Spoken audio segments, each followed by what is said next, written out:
नमस्कार, मैं हूं आपके साथ अंकिता पाल और आप सभी का खास खबर में स्वागत है। रुक करते हैं खबरों की तरफ। प्रदेश में तेजी से मौसम में बदलाव हुआ है। दिन में गर्मी बढ़ने के साथ ही रात भी गर्म हो गई है। आपको बताते चले कि पिछले दिनों हुई बरसात और आंधी से ये तापमान 22 डिग्री के आसपास आ गया था। वहीं बुधवार को 14 जिलों में लू का ऑरेंज अलर्ट जारी किया गया। इसी प्रकार से 5 जिलों में येलो अलर्ट रहेगा।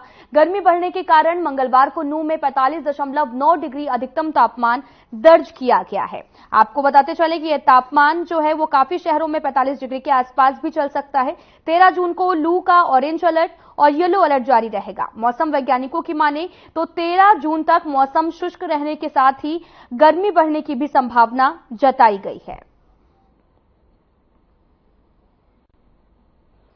आपको बताते चले कि हरियाणा में भीषण गर्मी का दौर लगातार जारी है।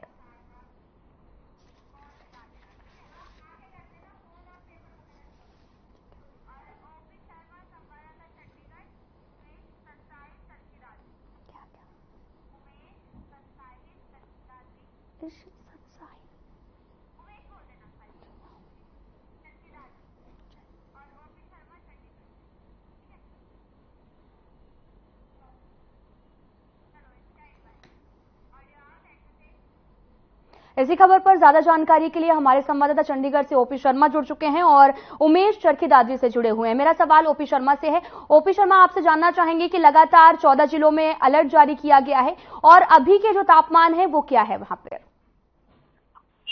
देखिए अंकिता, अगर मैं मौसम की बात करूं तो जो अधिकतम जो तापमान था उसमें गिरावट आई है और जो न्यूनतम तापमान है वो भी थोड़ा सा जो है वो उसमें भी जो गिरावट देखने को पूरे हरियाणा में मिली। एक वक्त था जब एक हफ्ता तक पहले या 10 दिन पहले तक हरियाणा के कई जिलों का तापमान औसतन जो है 48 डिग्री से जो है वो आधे से ज्यादा दिनों का तापमान 48 डिग्री से ज्यादा होता था और न्यूनतम तापमान भी जो 30-32 डिग्री के आसपास चल रहा था। लेकिन अब जो अधिकतम और न्यूनतम तापमान है दोनों में काफी अंतर आया है। और अधिकतम तापमान की अगर हम बात करें तो अब जो अधिकतम तापमान है करीबन 40 डिग्री के आसपास जो है वो चल रहा है। वही न्यूनतम तापमान की बात करें तो न्यूनतम तापमान जो 31 डिग्री के आसपास चल रहा है। लेकिन लोगों को थोड़ी सी राहत हम कह सकते हैं। लेकिन जो दिन दोपहर के वक्त जो लू चलती है उससे कहीं ना कहीं जो है आम जनजीवन जो प्रभावित हो रहा है। अगर मैं आज सुबह की बात करूं तो आज का जो सबसे ज्यादा जो तापमान था वो नू के अंदर 31.5 डिग्री सेल्सियस और पानीपत में 27.5 और सोनीपत में 24.7 डिग्री सेल्सियस रहा। तो मैं कह सकता हूँ कि सोनीपत और नू के बीच में शायद 150 किलोमीटर के बीच का अंतर है और उनके तापमान में करीबन 7 डिग्री के आसपास का अंतर जो है वो चल रहा है। वहीं अगर कल की मैं मंगलवार की बात करूं तो हरियाणा के अंदर सबसे ज्यादा जो तापमान था वो नू जिले का जो है वो दर्ज किया गया, जहां का तापमान 45.9 डिग्री सेल्सियस था। उसके बाद सिरसा 45.7, रोहतक 45.2,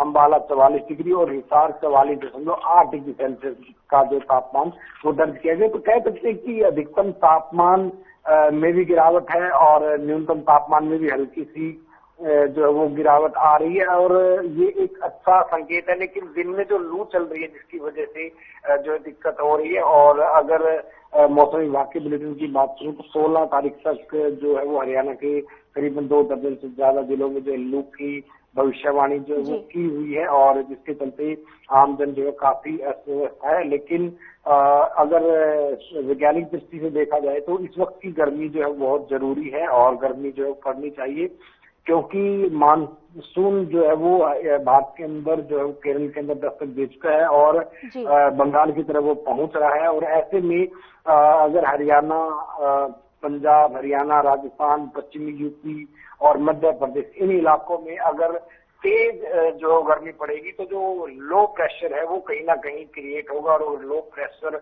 क्रिएट होता है तो वो जो मानसून जो गारो खासी जयंती जो नागालैंड की पहाड़ियां हैं उनसे टकरा कर वापस नॉर्थ इंडिया की तरफ से जो मानसून आता है हमारे देश का जो पैटर्न है उस मानसून को ये जो लो प्रेशर का एरिया है इसको ज्यादा तेजी से खींचेगा और जिसके चलते आमतौर पर मानसून की अगर मैं बात करूं तो हरियाणा की बात करूं, चंडीगढ़ या पंजाब की बात करूं तो जो दिल्ली से लगता हुआ इलाका है इसको करीबन 2 जुलाई के आसपास जो है मानसून को टच करने की सामान्य जो वो तारीख है। तो अगर इसी तरीके से ये गर्मी चलती रही और लू या तापमान इसी पर जो है वो फिक्स रहा, तो हम कह सकते हैं कि मानसून जल्दी खींचेगा और मानसून जो है वो जल्दी जो है वो, अगर यहाँ पर हवा का कम दबाव बनता है तो एक बाउंडर टाइप्स का जो है क्लाइमेटिकल जो सिचुएशन बन जाती है, और जिसके चलते जो मॉनसून होता है वो उसकी तरफ खींचा चला आता है। मतलब कई बार ऐसा होता है कि 1 से 2 दिन पहले भी कई देश के राज्यों में जो मानसून पहुंच जाता है और झमाझम बारिश करता है। साथ ही इसका इस वक्त की गर्मी का एक फायदा ये भी होगा कि जो प्री मानसून होना है वो जो 20 तारीख तक हरियाणा में प्रेडिक्ट किया गया, लेकिन अगर इसी तरह से गर्मी पड़ती रही तो हो सकता है कि प्री मानसून की जो तारीख है वो भी 1-2 दिन जो है पहले कहीं ना कहीं हो सकती है। और एक बार प्री मानसून की बारिश अगर हरियाणा या आसपास के इलाकों में जहां पर इस वक्त तेज गर्मी का जो है वो प्रकोप है, अगर वहां पर प्री मानसून की बारिश हो जाती है तो ये जो लू और जो तेज धूप की जो एक गर्मी थी ये खत्म हो जाएगी। फिर एक नई तरह की गर्मी आएगी जिसमें ह्यूमिडिटी ज्यादा होगी, हवा नहीं चलेगी, आपको पसीना आएगा, पंखे के आगे बैठेंगे तो आपका जो है वो पसीना नहीं सूखेगा। इस तरह की एक नई तरह की जो है वो ह्यूमिडिटी वाली आपको गर्मी जो है वो महसूस होगी। साथ ही अगर ओवरऑल देखा जाए तो उसके बाद गर्मी एक नया फेज शुरू होगा और मानसून अगर आता है तो इससे जाहिर सी बात है कि किसानों के चेहरों पर भी जो है वो खुशी होगी, क्योंकि 15 जून से हरियाणा के अंदर धान की जो है बिजाई शुरू होने वाली है। ऐसे में अगर प्री मानसून थोड़ा सा एक दिन पहले भी होता है तो किसानों को काफी फायदा होगा। साथ ही हरियाणा के अंदर इस वक्त जो 14,000 यूनिट जो 14 करोड़ यूनिट पर डे की जरूरत है उसमें भी काफी कमी आएगी और किसानों को भी जो है वो धान की बिजाई और बाकी फसलों की बिजाई के लिए पर्याप्त मात्रा में जो है वो कहीं ना कहीं बिजली मिलेगी। जी ओपी जी हमारे साथ बने रहिए। हमारे साथ किसान नेता स्वामी इंद्र भी जुड़ चुके हैं। स्वामी इंद्र जी, आपसे जानना चाहेंगे कि धान रोपाई जो है वो 15 जून से शुरू हो जाती है, तो बहुत ज्यादा गर्मी पड़ रही है और वहीं पर 27 जून को मानसून आने का जो संशय है वो बना हुआ है। देखिए अंकिता जी, हरियाणा प्रदेश के पूरे भारत के अंदर जो ग्लोबल वार्मिंग का जो सिलसिला है वो चला हुआ है और हरियाणा के किसानों को बहुत कठिनाइयां हो रही हैं। और आपको पता है कि अब किसान ने धान की रोपाई भी करनी है और जो सब्जी वाले किसान हैं उन्हें बहुत अधिक घाटा हो चुका है, क्योंकि अधिक गर्मी पड़ने की वजह से जो सब्जियों का जो संतुलन है अनियंत्रित हो चुका है। जो सब्जी हमारी 10-15 दिन में तैयार होती थी वो तैयार जल्दी हो रही है। जो सब्जी हमारी तैयार होनी चाहिए थी समय अनुसार वो नहीं हो पा रही, क्योंकि गर्मी की तपिश के कारण सब्जियां हमारी खराब हो रही है। और मैं हरियाणा सरकार से आपके चैनल के माध्यम से ये कहना चाहूंगा कि स्पेशल गिरदावरी कर उन किसानों की मदद की जाए जो देश के अंदर सब्जी उत्पादन का काम करते हैं या अन्य एसेंशियल जो फसलें हैं उन्हें उगाने का काम करते हैं। और आज धान के रोपाई को लेकर किसान का चिंतित है, क्योंकि ग्लोबल वार्मिंग की वजह से जो तापमान में अधिक वृद्धि हुई है उस वजह से हमारी जो धान की जो पनीरी है उसकी रोपाई हमने करनी है। वो हमारी फसल जो है समय अनुसार अगर नहीं लगेगी तो धान का जो सीड है जो हमने लगाया है, बीज लगाया है, वो खराब हो जाएगा। और अगर सरकार ने समय रहते हरियाणा प्रदेश के अंदर नदियों को चैनलाइज किया होता तो हमारे पास पानी की कमी ना होती। अगर सरकार ने समय रहते यहाँ के थर्मल की जो है जांच की होती, थर्मलों को पूरी क्षमता से चलाया होता और आज चलने की क्षमता में होते तो हमारे पास बिजली की कमी न होती। ना तो नलकूपों से हम पानी निकाल पाएंगे आने वाले समय में और ना ही हमारे को किसी रजवाए से या नहर से हरियाणा के किसानों को पानी मिल पाएगा। तो मैं समझता हूँ आज प्रदेश के अंदर सबसे बड़ा प्रदेश सरकार का फेलियर है। माननीय मुख्यमंत्री सिंह सैनी जी को आपके चैनल के माध्यम से कहना चाहूंगा, क्योंकि उनको मैं किसान पुत्र मानता हूँ। तो किसानों से आए हुए हमारे प्रतिनिधि हमारे किसान नेता हैं और मैं माननीय सिंह सैनी जी कहूँगा कि हरियाणा प्रदेश में ऐसा कार्य किया जाए जिससे किसान ही नहीं देश की आम जनसाधारण को फायदा होता मिले। साथ लगते प्रदेश दिल्ली के अंदर आज पानी की किल्लत है, वहाँ पे पीने हरियाणा प्रदेश से होते रजवाए सूख चुके हैं, जिसकी हमारे चुकी है कि हरियाणा के अंदर तो साथ लगते प्रदेश और देश की राजधानी और सबसे बड़ी आबादी वाले क्षेत्र को आज हरियाणा प्रदेश में पानी नहीं है।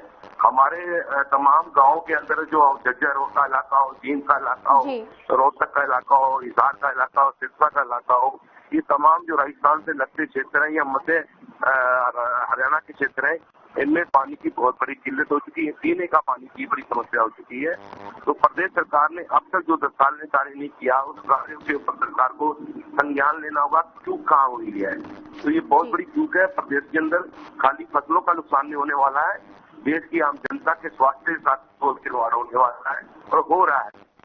हम देख रहे हैं कि महिलाओं को लंबे लंबे दूर से जाकर क्षेत्रों में जाकर पानी ढो के लाना पड़ रहा है और टैंकरों द्वारा गांवों के अंदर पानी की जो सप्लाई की जा रही है, पीने का पानी नहीं है। लोगों को बड़े उच्च महंगों दामों पर, पेट्रोल डीजल के दाम पर पीने का पानी लेना पड़ रहा है। तो आप समझ सकते हैं कि आज पानी का माफिया भी प्रदेश के अंदर जो है सक्रिय हो चुका है और लोगों के प्यास के साथ जो एक बहुत बड़ा व्यापार करने की कोशिश की जा रही है, उस पर सरकार को अंकुश लगाना होगा। जी किसान नेता जी, आप हमारे साथ बने रहिए। हमारे साथ हमारे संवाददाता भी लगातार बने हुए हैं उमेश, आपसे जानना चाहेंगे कि 14 जिलों में लू का ऑरेंज अलर्ट भी जारी कर दिया गया और इसी कड़ी में अगर किसानों की समस्याओं को सुना जाए तो अभी धान की रोपाई भी होनी है, जिसको लेकर पानी की समस्या भी देखने को मिल रही है और साथ ही बिजली की खपत भी होने वाली है, काफी ज्यादा डिमांड भी है बिजली की। इसको लेकर सरकार क्या कुछ कार्य कर रही है? जी अंकिता, मैं बताना चाहूंगा चरखी दादरी जिले की अगर बात की जाए, चरखी दादरी जिले में तापमान बढ़ने की वजह से किसानों की चिंताएं बढ़ रही है, क्योंकि अभी जो है जैसे बाजरा और जो कपास और साथ में जो धान की फसल है उनके लिए पर्याप्त मात्रा में पानी की आवश्यकता है, लेकिन पानी गर्मी को पानी की मिल पाने के कारण किसानों को काफी परेशानी का सामना करना पड़ रहा है और जैसे जैसे तापमान बढ़ रहा है आम जनजीवन पे भी काफी असर देखने को मिल रहा है। वहीं जो सरकारी स्कूल है उनकी छुट्टियां की गई हैं और जिला यानी शिक्षा विभाग की तरफ से 30 जून तक की सभी स्कूलों को बंद करने के आदेश जारी किए गए हैं। वहीं अगर स्वास्थ्य विभाग की बात की जाए, स्वास्थ्य विभाग हीटवेव गर्मी के प्रकोप को लेकर के लगातार सतर्क है और जो ओपीडी की संख्या भी लगातार हॉस्पिटल में बढ़ रही है, लगातार मरीज जा रहे हैं, क्योंकि गर्मी बढ़ रही है तो उसके साथ साथ में उल्टी, दस्त और डायरिया की जो बीमारी है वो फैल रही है और आम नागरिक जो है ना बीमारी का शिकार हो रहा है। तो इसको लेकर के ज्यादा तापमान बढ़ने की वजह से आम जनजीवन पे काफी असर देखने को मिल रहा है। वहीं किसानों की बात की जाए, किसानों की फसलों पे भी काफी असर देखने को मिल रहा है, क्योंकि पर्याप्त मात्रा में पानी नहीं मिलेगा तो किसानों की फसलें सूख जाएंगी और उनको काफी आर्थिक नुकसान झेलना पड़ेगा। जी आप हमारे साथ बने रहिए। ओपी शर्मा, मेरा सवाल आपसे है कि लगातार जो बढ़ती गर्मी की वजह से सब्जियां भी खराब हो रही है और साथ ही उन्हें पानी की जो किल्लत है वो भी सामने आ रही है, क्या कुछ सरकार फैसले लेने वाली है? देखिए अंकिता, बढ़ती गर्मी है, सरकार ज्यादातर कोई फैसला जो है नहीं ले सकती और मई जून का जो महीना होता है वो कहीं ना कहीं पानी की किल्लत उत्तर भारत में होती रहती है, क्योंकि इस वक्त गर्मी पीक पर रहती है। और जहाँ तक फल सब्जियों की खराब की बात है तो हरियाणा में सरकार की तरफ से जो है वो बागवानी फसल बीमा योजना जो है वो लगाई हुई है और उसके तहत किसान को लगता है कि उनकी फसलें खराब है तो उसके तहत वो अपना जो है नुकसान को अपलोड करें और उसके हिसाब से मुआवजा ले सकते हैं। जहाँ तक पानी की कीमत की बात है तो जाहिर सी बात है कि इस वक्त ग्लोबल वार्मिंग के चलते पर्यावरण में जो एक बड़े बदलाव हो रहे हैं उसके चलते कहीं ना कहीं ये चुनौतियां जो है सामने आई हुई हैं। तो किसानों के साथ साथ सभी लोगों को इसमें जो है अपनी भूमिका जो कहीं ना कहीं निभानी होगी और इसका जो है इलाज, इसका समाधान ही जो है वो एक मात्र विकल्प है और अगर समाधान करते तो ही कुछ हो सकता है। सरकार जो है पानी बनाने की कोई सरकार के पास मशीन नहीं है जिसमें वो पानी बनाए, तो ऐसे में किसानों को अपनी जरूरत के हिसाब से जो है फसलों की काश्त करनी चाहिए। अगर हरियाणा सरकार की बात करें तो हरियाणा में जो धान के स्थान पर अगर कोई किसान किसी दूसरी फसल का जो है वो उत्पादन करता है, उस फसल वो खेत में लगाता है तो उसको लेकर 8,000 रुपये प्रति एकड़ के आसपास जो है वो उनको जो है आर्थिक सहायता भी दी जाती है। इसके अलावा काफी और फसलें भी हैं, तो उस तरीके से किसान थोड़ा सा कोशिश करें कि जल ही जीवन है इसको समझते हुए वो भी थोड़ा सा सुधार करें और बाकी वैकल्पिक या कैश क्रॉप्स के ऊपर आने की कोशिश करें। जी हमारे साथ स्वामी इंद्र भी जुड़े हुए हैं। स्वामी इंद्र जी, सरकार के द्वारा जो है हमारे इस कई तरह की जो स्कीम है वो भी चलाई गई हैं, तो उसका भी फायदा उठा सकते हैं। देखिए, अभी जो साथी बोल रहे थे कि मेरा फसल मेरा ब्यौरा और किसान फसल बीमा योजना जो है सरकार चला रही है, मैं वही कह रहा हूँ कि सरकार जो चला रही है, क्या सरकार के पास आज पर्याप्त आंकड़े नहीं है? क्योंकि पोर्टल पे किसान अपनी फसल का ब्यौरा देता है और आज ग्लोबल वार्मिंग की वजह से, जो कि ग्लोबल वार्मिंग आज नहीं आई है, लगभग 21वीं सदी के अंदर हम एक दशक से लगातार सुनते आ रहे हैं कि पूरी दुनिया ग्लोबल वार्मिंग से जूझने वाली है। उसका कुल कारण ये है कि दुनिया में पोल्यूशन की जो मात्रा बढ़ती जा रही है। अगर पोल्यूशन बढ़ना है तो नेचुरल तरीके हमारे पास भी तौर में बरतने चाहिए थे। जैसे किसानों को इमरती लकड़ी लगाने का प्रोत्साहन देना चाहिए, क्योंकि आज दुनिया के अंदर इमरती लकड़ी जिसे हम भवन बनाते हैं, अपने फर्नीचर बनाते हैं, अगर हम भारत के अंदर क्लस्टर बनाकर किसानों को समूह बनाकर हरियाणा प्रदेश में या अन्य राज्यों के अंदर अपना वन व्यवस्था करते हैं, उनसे हम कहते हैं कि आप ये पौधे लगाएं, जैसे अपना देवदार का पेड़ है, तमाम दूसरे पेड़ हैं, सागवान के पेड़ हैं, ये पेड़ में आते हैं और ये 5 से 10 साल के अंदर तैयार हो जाते हैं, जिसके बाद किसान को एक बहुत बड़ी आय होती है। साथ में ही जो पर्यावरण को एक संतुलन बनता। दूसरा, जो दादूपुर नदी नहर है, तमाम ऐसी नदी परियोजना जो भारत सरकार ने सर्वे करके बना रखी है, जो हरियाणा का पानी तक जा सकता था। खाली ये नहीं कह रहा हूं मैं कि हरियाणा का पानी हरियाणा तक सीमित रहता, क्योंकि हर साल हमारी यमुना नदी जो है दिल्ली को डुबोने का काम करती है। अगर हम रिजर्व वाटर सेंचुरी बनाते हैं, पीछे हम पानी खड़ा करके हिमाचल की बाउंड्री में या दूसरी बाउंड्री में हम खड़ा करके उसको धीरे धीरे चैनलाइज हरियाणा की पीने पानी को तरसती नहीं। और आपको मैं बताना चाहता हूँ, हरियाणा प्रदेश में HYL का जो मुद्दा है वो HYL नहीं है, वास्तव में वो एक बहुत बड़ा मुद्दा है। वो जो नदी है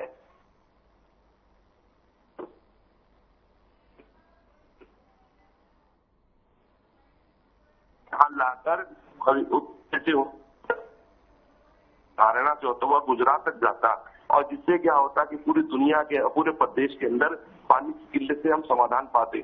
और सरकारों ने एक दशक हो गया, बीजेपी सरकार हो, भले इससे पूर्व की कांग्रेस सरकार हो, इन्होंने किसी ने काम नहीं किया जी। तो बताया सरकार ये सजाने की कोशिश करता। हमें राजनीतिक तौर पर किसी पार्टी के विरोधी नहीं है। हम सरकारों को ये कहते हैं कि आपके काम करने का मौका आया है और इसी के अंदर आपके पास इक्विपमेंट की कमी नहीं है, आपके अर्थ मूवर की कमी नहीं है, आपके पास पढ़े लिखे बच्चों की कमी नहीं, इंजीनियर आपके पास है, डॉक्टर्स आपके पास है। और आज आउटसोर्सिंग करके हमारे बच्चे विदेशों में जा रहे हैं, तो क्या उन बच्चों को हम विदेशों में जाने से रोककर भारत के लिए उनसे काम नहीं ले सकते थे? क्योंकि आज भारत तो सरकार का असहायपन हमें जो दूर से नजर आ रहा है कि सरकार एक असहाय होकर बैठी हुई है। सिर्फ सत्ता की जो लोग जो है सत्ता का सुख भोगने के अलावा दूसरा कार्य भारत में होता नजर नहीं। बड़ा दुखनीय है, निंदनीय है, और सरकार को आज जागना चाहिए। फार्मिंग खाली भारत के लिए नहीं है, पूरे विश्व के लिए है। आज हमारे पास संभलने का समय है, कल हमारे पास समय भी नहीं होगा, तब हमारे पास खाने के अलावा हमारे पास कुछ नहीं बचेगा। आज हमारे पास संसाधन पर्याप्त है, सरकार को उन संसाधनों को जोड़ने का ही काम करना होगा, और करने के बाद हमारे समाधान अपने आप ही निकल आएगा। जी, सौमेंद्र जी बने रहिए हमारे साथ में। हमारे संवाददाता उमेश भी हैं। उमेश, आपसे जानना चाहेंगे कि काफी ज्यादा गर्मी की वजह से लोगों को परेशानियों का सामना करना पड़ रहा, तो सवाल ऐसे में उठता है कि गर्मी कब तक, गर्मी से राहत मिलेगी? तो मौसम विभाग का क्या कुछ कहना है? जी, मौसम विभाग का कहना है कि 14 अप्रैल तक यानी 14 जून तक लगातार मौसम परिवर्तनशील रहेगा। लगातार जो गर्मी का प्रकोप देखने को मिलेगा, 14 तक बारिश होने की संभावना है। अगर बारिश हो जाती है तो तापमान में काफी जो है यानी कि कमी नजर आएगी और लोगों को राहत मिलेगी। अभी मौसम विभाग का कहना है कि 13 और 14 तक मौसम में परिवर्तन देखने को मिल रहा है। तो अगर 13-14 को मौसम में परिवर्तन हो जाता है, यानी कि बरसात हो जाती है, तो किसानों के लिए भी वो काफी फायदेमंद साबित होगी, क्योंकि उनकी फसलों में जो एक यानी कि नमी की मात्रा है वो काफी कम है। तो अभी बरसात हो जाती है तो फसलों में काफी यानी फायदा देखने को मिलेगा, और उसके साथ साथ में आम जनजीवन को भी काफी यानी कि राहत मिलेगी। लोग अपने आप को जो है जैसे गर्मी के प्रकोप से लगातार परेशान महसूस झेल रहे हैं, वो यानी कि काफी राहत भरी खबर मिलेगी।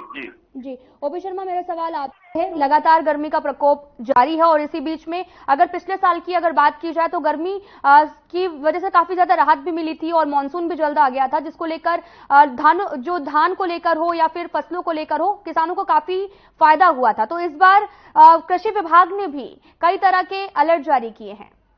ओपी,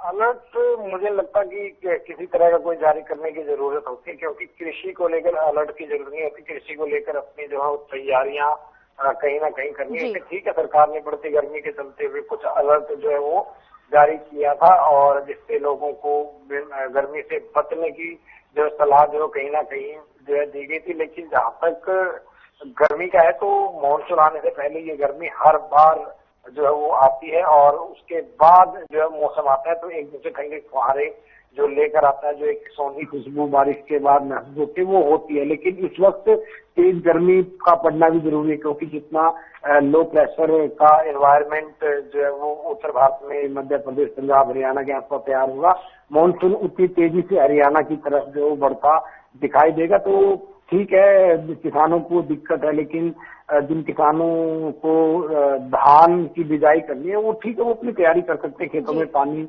जो लगाकर जमीन को जो वो तैयार, जमीन की तैयारियों में जो वो शुरू हो गए हैं और 15 जून से जो धान की विधिवत तौर पर जो बिजाई शुरू कर देगी। और कहीं ना कहीं जो हरियाणा में 15 जून की जो तारीख निर्धारित की गई है वो पानी की बचत को देखते हुए की गई है, क्योंकि कुछ किसान ऐसे होते थे जो जून के फर्स्ट में ही जो धान लगा लेते थे ताकि ज्यादा से ज्यादा जल्द से जल्द फसलें लेते थे। लेकिन जून में जो धान की फसल लगाई जाती है उसमें पानी की ज्यादा जरूरत होती है, तो सरकार ने उसी के पानी जल संरक्षण को देखते हुए ये कदम उठाया है। जी ओपी, मेरा सवाल आपसे ये भी है कि इस समय अस्पताल की क्या स्थिति बनी हुई है?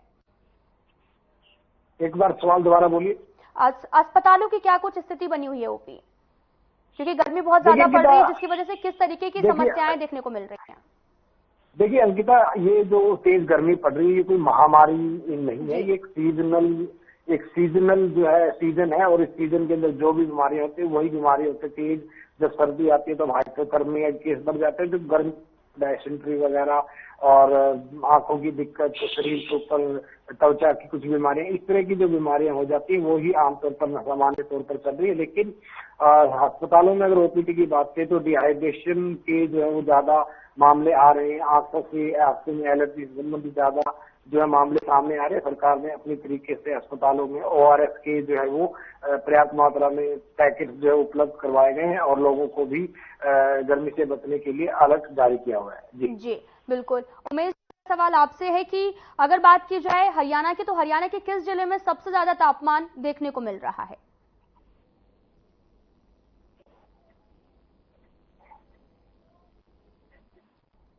उमेश, आपको आवाज मिल रही है? जी अंकिता जी, सबसे गर्म जो तापमान वाला जो इलाका बताया जा रहा है वो नू बताया जा रहा है, तो वहां का वर्तमान जो तापमान है वो क्या है? वर्तमान तापमान 40 डिग्री से ज्यादा है और जो है ना आम जनजीवन पे उसका काफी असर देखने को मिल रहा है, क्योंकि तापमान बढ़ रहा है तो आम नागरिकों का जीना मुहाल हो रहा है। और वहाँ पे जो नूह है, नूह जिले में 45 डिग्री से ज्यादा तापमान दर्ज किया गया। जी बिल्कुल। स्वामींद्र जी, आपसे मेरा सवाल है कि लगातार जो है सरकार भी पहल कर रही है, लगातार बिजली की जो खपत हो रही है उसको लेकर भी लगातार प्रयास किए जा रहे हैं। स्वामींद्र, मैं पहले बता रहा हूँ कि समय रहते अगर हमने तैयारी की होती, आज स्थिति हमारे पूरे पद से बदतर होती नजर न आती। आज मैं आपसे बार बार कह रहा हूँ कि पानी हमारे पास पर्याप्त है पर पानी को चैनलाइज नहीं किया गया। मैं जो सरदार यमुना लिंक नहर की बात कर रहा हूँ, इसको सरकार यमुना सतलुज लिंक नहर का बताकर खाली 2 राज्यों को बढ़ाने का काम कर रही थी। मैं तो सरकार की जो नेपाल से जो पानी छोड़ा जाता है, जो पूरे बिहार को होने का काम करता है, वो उच्च स्थान से होते हैं। उसको सर्वे ऑफ इंडिया ने कर रखा है कि आप वहां से एक नाल पर कनाल बना के SYS सरदार नदी का नाम, जो काली नदी नेपाल से आती है वो सरदार नदी भारत में आगे बन जाती है। उस नदी का पानी और यमुना का पानी जोड़कर आप गुजरात तक ले जा सकते हैं, यहाँ तक कि आप महाराष्ट्र। पर इतना पर्याप्त पानी होने के बाद जो पानी हर साल दिल्ली को डुबोने का काम करता है, वो लोगों की जिंदगी का बचाने का आज काम करता हुआ नजर आता अगर हमने काम किया होता। और दूसरी बात मैं कह रहा हूँ, ग्लोबल वार्मिंग आज से नहीं 1 दशक से हमारे पता लग चुका है कि पूरे विश्व में ग्लोबल वार्मिंग का संकट छाया हुआ है। इसका निदान हम आराम से पा सकते हैं क्योंकि हमारे पास संसाधनों की कमी नहीं है, सिर्फ एक इच्छा शक्ति कमी है। आज डिहाइड्रेशन का देश को जो सामना करना पड़ रहा है, प्रदेश के अंदर OPD की संख्या बढ़ गई है। खाली किसान दुखी नहीं है, आम जन भी दुखी है। सब्जियां जो हमारे पास नहीं होगी, खाने के लिए हमारे पास अनाज नहीं होगा, तो क्या 60 के दशक का भारत जो भुखमरी के कगार पे खड़ा हो गया था, उसी भारत को हम दोबारा खड़ा करना चाहते हैं? नहीं। आज 21वीं सदी का भारत है, आत्मनिर्भर भारत है। माननीय प्रधानमंत्री जी बार बार बोलते हैं कि आत्मनिर्भर भारत बनाना है, तो आत्मनिर्भर भारत बातों से नहीं बनेगा, कार्य करके बनेगा। और आज माननीय प्रधानमंत्री जी को 32वीं दफा भारतीय जनता ने मौका दिया है। वो एक अच्छे स्वार्थ तरीके से आम जनता से, आम लोगों से समन्वय बनाकर बात कर जो सब लोगों की समस्या है उनका निदान करते हुए नजर आए तो हमें बड़ी खुशी होगी। जी, स्वामीन्द्र जी, आपका बहुत बहुत धन्यवाद अपना वक्तव्य रखने के लिए, और साथ ही ओपी शर्मा जी एंड उमेश कुशवाहा जी, आपका बहुत बहुत धन्यवाद। फिलहाल इस बुलेटिन में इतना ही। नमस्कार।